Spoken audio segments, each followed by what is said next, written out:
Very good morning. Thank you for coming in. Morning, Jane. So looking at those quite staggering numbers, how many people are flocking into cities, how are you coping here? Yeah, it's not an easy task. It's not an easy task in the sense that you have competing needs, because as much as there are more people coming into the cities, you still have the existing infrastructure that you need to make sure that it's performing. So, in other words, you need to make sure that you balance between renewal of existing infrastructure as well as expanding your infrastructure to areas that are growing in the city. And what is the status of our infrastructure at the moment? I mean, other than it being aging?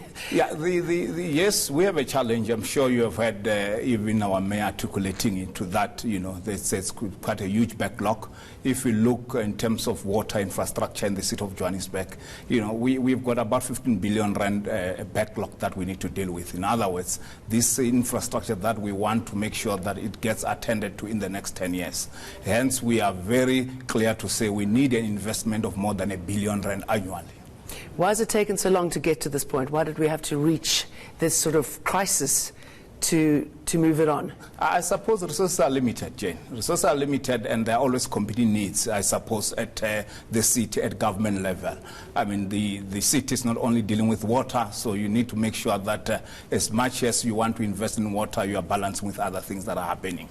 But water is a basic human right, isn't it? Indeed, it is. It is a basic human right. Hence, we've taken a decision to say in the next 10 years, we need to make sure that the 15 billion rand that we want it to be renewed is dealt with. Okay, where's the focus? Where's that money going to go on to? If you look at the city of Johannesburg, we have three major programs. The first one, under the renewal of infrastructure, is around the pipe replacement. We have about 12,000 kilometers of water pipes across the city and 11,000 kilometers of sewer pipes. So our main aim is to make sure that we intensify our pipe replacement program. And if we look at the last financial year as an example, I mean, our initial aim was to replace about 80 kilometers of water network, but we're able to replace about 120 kilometers. The reason being because we want to make sure that we expedite this particular program.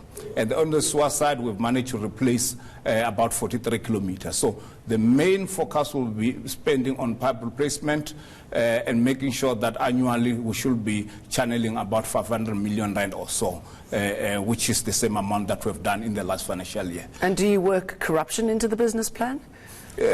Look, we have a very clear processes in Johannesburg Water that really assist us in making sure that we are able to detect if there are any signs of doing any wrong thing.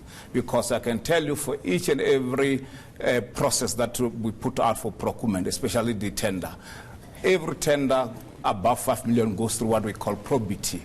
Probity simply means that once the committee has gone through it, it will then go to auditors who will audit it before it's even assigned by accounting officer to say, can we proceed with it? And probably I should also indicate to you that before you even get to that point, we also have what we call a public bid adjudication committee.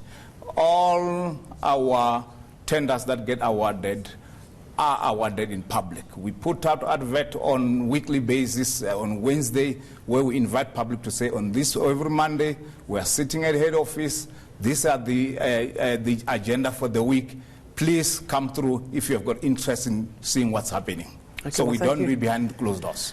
Nchibeni, thank you very much for coming in and tell us what's happening there. Thank you.